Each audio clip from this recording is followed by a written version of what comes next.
actually feel myself really loud. Anyhow, my name is Orly. I'm with Mazebolt, and today I'm going to talk about how to build resilience to win the DDoS war. Now, before we get started, I want to show you a short video that demonstrates how you feel when you are actually being hit with a DDoS attack. Wow. Everything worked when I was preparing for it. Nothing?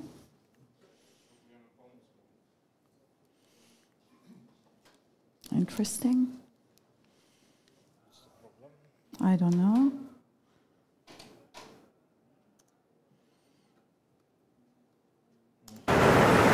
There you go. This is actually what happened. You think that you are prepared. You think that you have all the right security team, that you have the right mitigation protection, but then it just hits you. So that was actually me back in Sri Lanka earlier this year.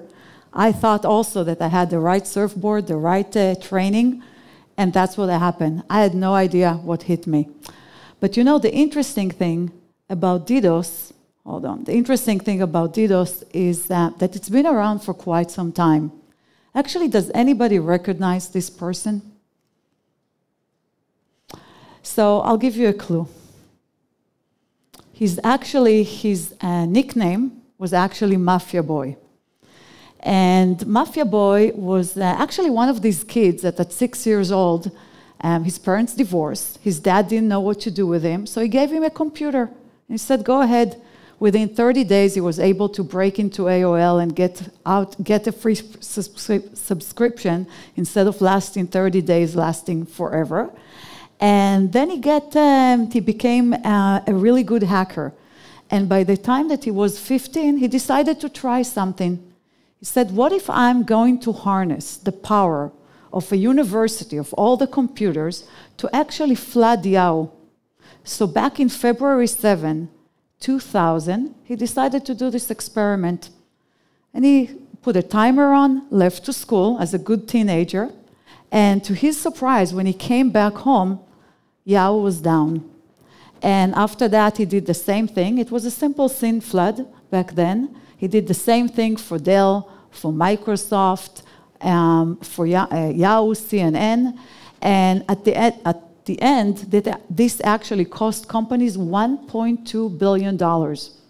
An analyst, that's whatever an analyst from the Yankee Group estimated. And that was one of the most famous DDoS attack that happened back in the year 2000. So it's been a long time, and we still hear about DDoS all the time. And we all know that it's changed, it evolved. It's not all about volumetrics, there's microflooding, there's multi-vector attacks, but still, 23 years, and we're seeing a lot of attacks. Actually, the projection for 2023 is at over 15 million DDoS attacks, and just recently, I read somewhere that it's actually going to be close to 20 million. Now, there's a lot out of that. There's a lot of very damaging attack that caused downtime. And Swissquote, for example, that happened like 6 months ago. It's a trading platform. You can trade stocks, ETF, cryptocurrency. Now, can you imagine that you're trying to make a trade and the platform is not available for half a day, and the next day, again, it is not available? I cannot imagine. I used to live in the States. I still have E-Trade and Schwab. And if I want to make a trade, I want it to be available right now. Multiple Danish banks. And I'm going to touch on later on in the presentation about statewide attacks, because this is something that is very popular these days. I think especially for us, actually, where our company is based in Israel, just now during the Ramadan, we've been attacked. Then during the Independence Day, we've been attacked again. Then we had the whole little war with Gaza Strip just recently, so we've been attacked again. So all the, 7 major Danish banks were down for DDoS. LGU, That was a major attack that actually cost a lot of money, and I'm going to talk about that as well. Minecraft. If any of your kids are playing video games, there was a tournament with a grand prize of $100,000, and some of the players were actually Spanish. What happened is that they DDoS them, and Andorra, small country, but yet a small country, lost internet connectivity. And last year on the list, actually maybe not the last, SAS, the airline. What happened was that none of the, you couldn't you couldn't log into your mobile, you couldn't book seats, they were down, and also the other embarrassing thing, in addition to the DDoS, you were able to see other customers' private information. So that was a major disaster. Checkpoint, which provides DDoS mitigation. This was just, I believe it was either Anonymous Sudan or Killnet that did this attack. It was just to show them, actually it was an embarrassing attack. It didn't last very long, but it just goes to say that even if you're the provider of mitigation solution, you can be down. And the last here is Blizzard, and I think it's interesting in the gaming industry, and I read that for some of their top titles, they can make something like $5 million a day. So an hour is equal to $3,600 an hour. 1 minute is equal to $3,600. So imagine an hour, a couple of hours of downtime, and they're down all the time. Now, if we look at the attacks that happened during 2023, and we're only talking about, what are we now, in May? We cannot even put all the logos on the slide. Now, what's common to all of these organizations? First of all, these are not the mom and pop shop. These are big, respectable companies, government. These are all organizations that invested a lot in DDoS protection. And we deal with customers, with enterprise customers. They all have multiple layers. It's not just one layer. They have on-premise equipment, and they have scrubbing, and they also have WAFs. So they have all of the above. I'm not saying that all of them, but they invest a lot, especially the financial. Now the healthcare is being attacked. Telecommunication, you can see a lot like the T-Mobile, LGU. So there's lots of attacks, and all of them happen because of one simple reason: vulnerabilities in the system. If there weren't vulnerabilities, there's nothing to exploit. So each and every organization, even if you're really certain that you're protected, you are still at high risk of a damaging DDoS attack. So I brought here a couple of examples, especially this is the telecommunication conference, so I brought here a couple of examples. The first one here is Bandwidth. Bandwidth is a public company in the US. You can actually look at their ticker, it's BAND. And they suffered a 3-day intermittent attack back in September of 2021. Now, what happened, they're an upstream provider to companies like Zoom, RingCentral. And what happened during that attack, when these companies didn't have voice over, the result of it was that their customers lost trust of them. And I read, obviously as a public company, they have to publish the results. So I went into their analyst call and the transcript, and I read it.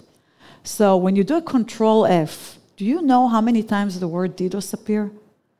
24 times in 1 hour of analyst call. That means that the entire conversation revolved around DDoS, not around their product, not around the roadmap, around DDoS. And everything that the analysts were asking, how are you going to recover? How quickly are you going to bring back your customers? And what are you going to prevent it? What are you going to do to prevent it from happening? And this is a major crisis for them, because what happened, that 40 out of their 3,000 customers, actually that they used to be exclusive with them, they said, you know what, now we're looking for other sources. We cannot rely solely on you. So that was very easy actually to cut. Actually, were the damages, $12 million. But it was very easy for them to project because they know the size of the contract that they have with those companies.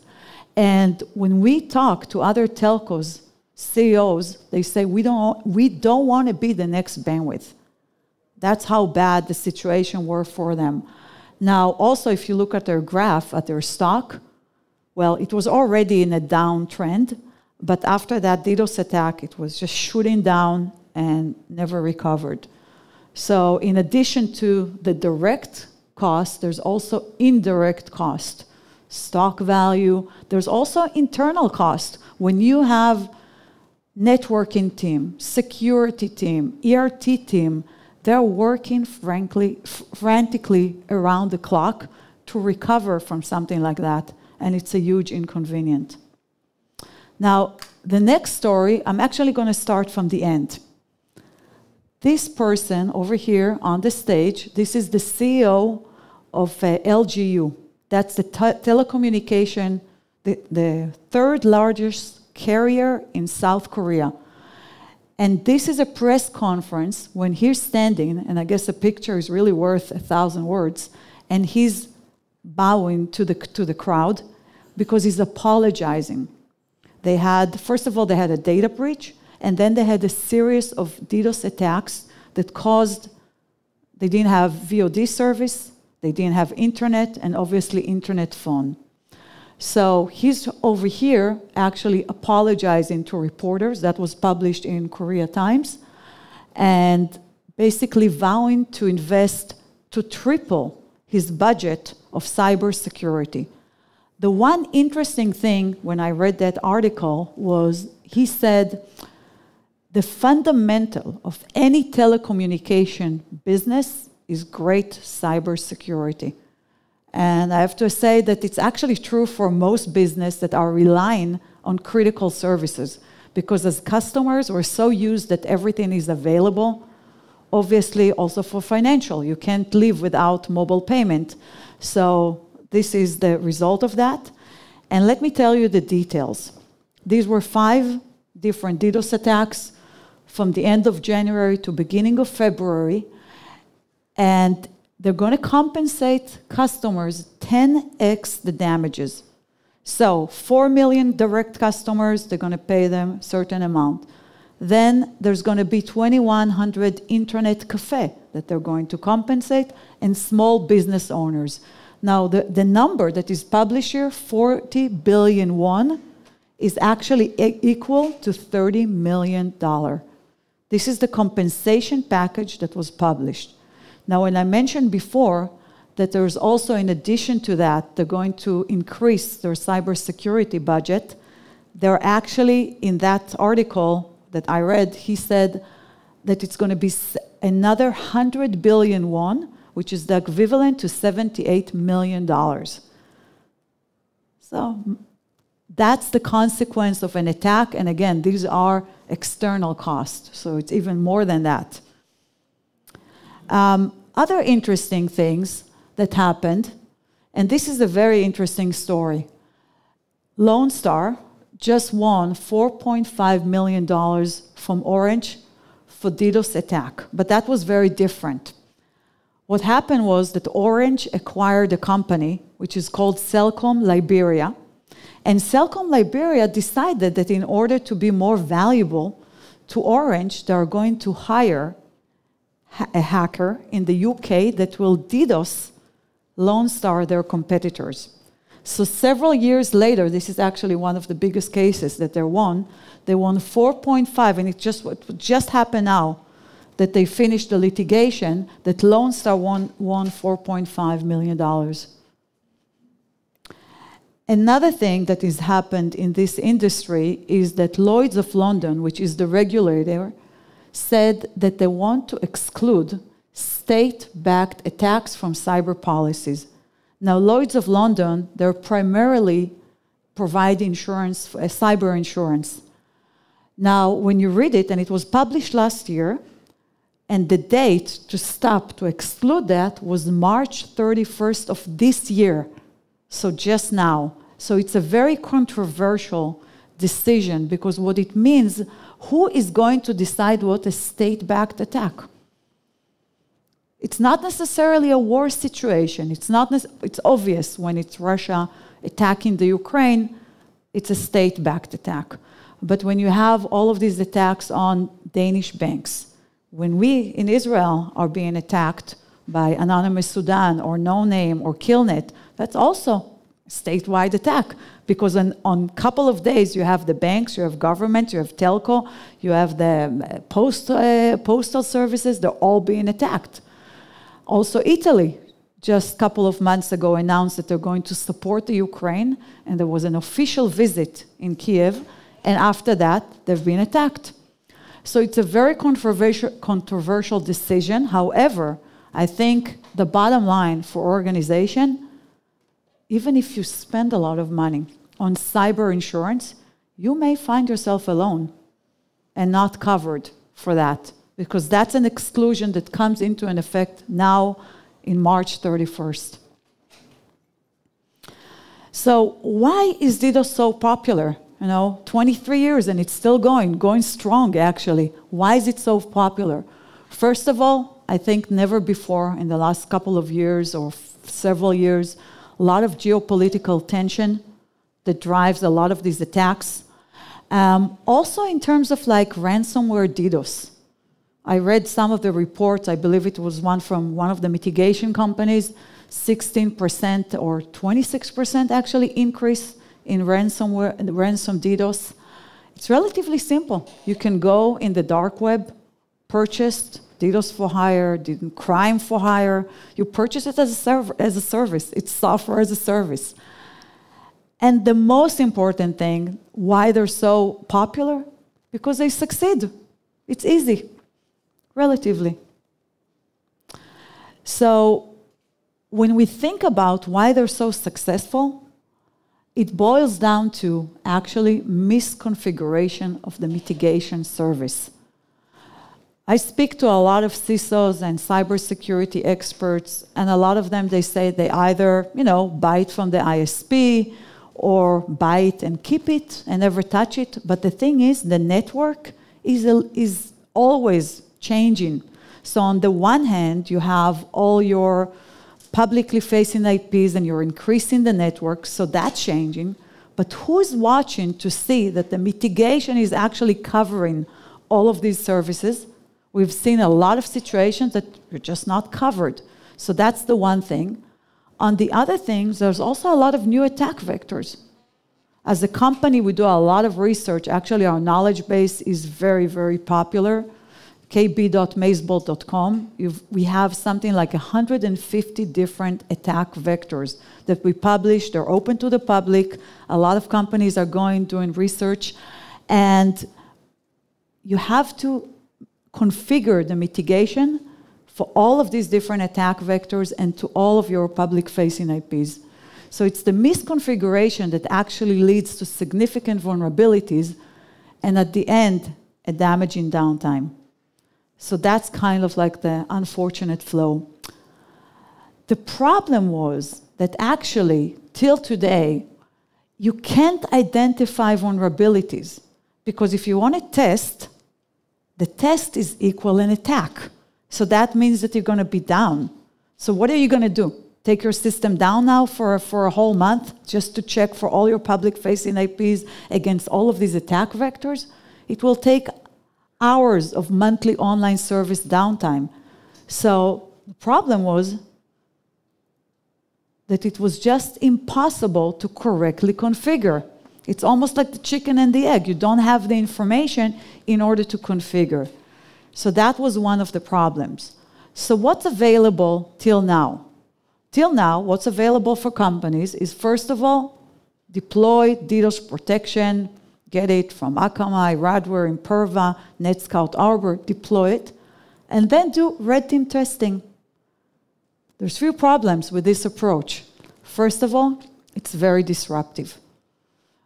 Second, obviously, because it's disruptive, you need to schedule a maintenance window, and during that maintenance window, what can you check? You can maybe check 10 to 20 attack simulation against 5 to 10 public-facing IPs. So you're getting a glimpse of what's going on in your network. You're not getting the full scope of what's going on. And then the other problem, let's say that you found vulnerabilities. Okay, so you pick up the phone, now the red team testing company gave you a nice report. You go back to Akamai or whoever is your protection, and you say, fix that. And they said, okay, we'll take care of you, Mr. Customer. How do you know that it happened?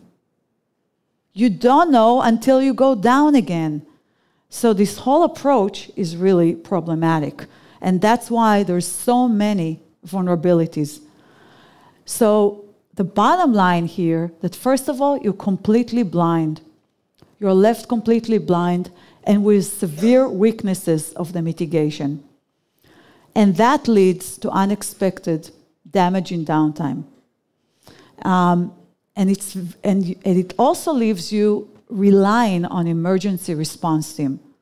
Now, I have to tell you, I wouldn't want to be in a situation, even if I have the best emergency response team. The problem with DDoS is that everybody knows. Your customer knows. Your CEO knows. All the other executives. Your board. So everybody's putting pressure on the technical team to fix things right here and right now. And it's not a comfortable situation, even if you have the best emergency response team, which actually costs you in addition to what you're paying to your protection. So it is not a good situation. I think what we're seeing, and I'll tell you in a second, a critical breakthrough in DDoS protection. But before that, what we're seeing, because we're doing non-disruptive DDoS testing, we're seeing that pretty much, and you see these are very great, very good names of mitigation protection solution like Imperva, Cloudflare, Arbor, F5, Akamai. But on average, and this is based on over 100,000 hours of DDoS testing, they leave customers very vulnerable. It's about 40% vulnerability on average. The green part is the part that you are automatically protected. And that's where you want to be. The red means that if you're going to be attacked with those vectors, you're going to go down. And that's not the situation. But look at the equation. It's paying, and we know how much companies are paying for that protection. You're paying either hundreds of thousands, sometimes for telecommunication, it can be in the millions. And you're getting, what, 60%? And that's an average. We've seen way worse. We actually have seen a really leading bank with 75% vulnerabilities. So this is not where we want to be. So let me tell you about the critical breakthrough, about what we do. What we realized, and I'll take you back to 2013, our company was actually, we were doing red team testing, just like anybody else, managed service provider. The problem was that our customers were still going down for DDoS, and that was unacceptable. And back then, the CEO and a team of experts thought about a new idea, a critical breakthrough in DDoS protection, and that's non-disruptive DDoS. So back in 2017, we applied for a patent. We have a patent in Israel. In Europe and in the US. After 65,000 hours of R&D, we rolled out our service, and today it is deployed worldwide with enterprises. And there's very impressive group of advisory board, the ex-CTO of Imperva. We have the Israeli government, the former national NSA, the head of NSA, and the ICIT. So with this technology, we call it radar testing, it's now actually possible to identify and eliminate vulnerabilities. Because the way we do it is without maintenance window and without downtime. The whole idea is actually that if you're attacking your mitigation, your protection layer, and it stops a low volume type of attack, it obviously will stop a higher volume attack.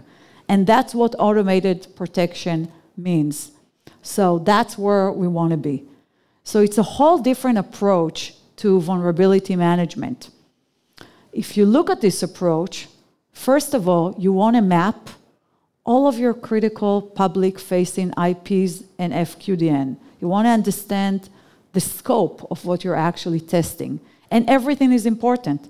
It's not just the public-facing IPs that are used for your website, your online app. What about your internal, your employees? They also need to access the company from the outside, VPN, mail servers, all of these need to be accessed. So we need to map the entire attack surface, and then we start to test it in a non-disruptive manner. How we do it? The way we do it is at first, we do what we call system functional test, and we get into a specific threshold. And that threshold is what will trigger your mitigation, but in parallel, we are monitoring the response time of that public-facing IP. We don't want to see even a slight deviation. We're talking about milliseconds. So the attack is actually happening, we can customize it. So depending on the type of attack, number of packets or number of connections, if it's more like a layer 7 attack, and when we have that threshold, then we can start testing in a non-disruptive manner. We identify all vulnerabilities, and then we prioritize, because we usually find thousands of vulnerabilities, especially if you have a big network, and any bank can have like 100 public-facing IPs. You multiply it by the attack vectors, about 150, that's a huge number. So what we do, we prioritize, because we show what are the attack vectors that affect your network, has the biggest impact on your network. So it's like the 20-80 rule. Fix 20% in order to get an impact on 80% of your network. So that's the prioritization part. And then we conduct a remediation session with whatever mitigation provider. And sometimes we can talk to several mitigation. You know, you may have Radware for your scrubbing, maybe a different vendor for the on-premise equipment, and a WAF from Imperva, for example. So we can pinpoint where are the different vulnerability in each of the layers. And after that, because it's not disruptive, even during the conference call or the session, the Zoom session, we can create an attack and tell you, is it fixed or not fixed? So that's a cycle that is actually, it's an ongoing cycle. In order to really win the DDoS war, it's something that you have to manage. And the breakthrough here is the fact that you now have the visibility to know and also to get more of the mitigation. We never recommend to our customers to actually go ahead and replace what they have. We say, get more of what you have. We're going to help you configure so you can get more. So it's a whole different approach than a pen test that you do in the middle of the night or on the weekend. It's a continuous DDoS testing. This is just, there's a lot of information here, obviously. I'm not going to go over it. But this is the dashboard that kind of like gives you an idea of the type of information that, that you can get from the system. First of all, in the lower left-hand corner, you can see it gives you what happens over time. You start with a very high level of vulnerability, and with time, you reduce the red part, meaning you're increasing the green part, which is the automated protection. And then the pie chart actually shows you the different mitigation layer, whether it's CDN, WAF, scrubbing, and you can see exactly where you stand, related to each of the layers, layer 3, 4, and 7. By the way, we hear a lot, oh, we only care about layer 7. Yes, I know that layer 7 is very popular, but when you're talking about internal, VPN, VoIP, all of these services, very important to also check for all the, for layer 3 and 4. And on the lower right-hand corner, these are the vectors that you need to correct. That's the roadmap to correction. So this whole new approach, evaluate and remediate.